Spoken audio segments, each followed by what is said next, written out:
Greetings, folks. I had to replace the last video due to some corruption, those green flashes. I upgraded my video editor and through that process this happened. I had fixed the corruption but uploaded the wrong version. Silly me. Anyway, it's all good now.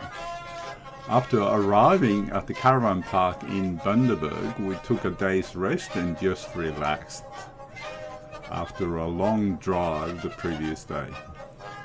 However, in this first drive the following day, we decided to get the lay of the land, so to speak, and head out to the only lookout near Bundaberg called the Hummock Lookout.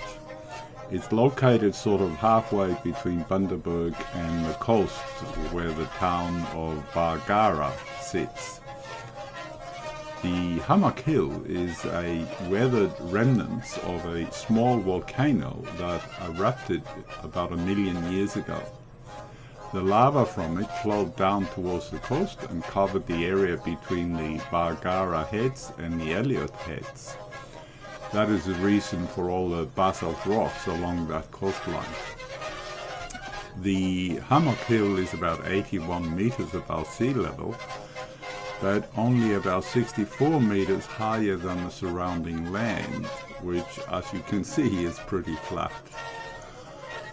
Due to that, I put off the drone to get a better view of the surrounding area, so I'll feature that in a separate video. I do that because the drone takes video at a higher resolution than the GoPro on the car. We also drove a very short distance on the hill to a small reserve and took a walk there. I'll also put that up as a separate video as well. So, for now, enjoy this short drive and the adjoining videos.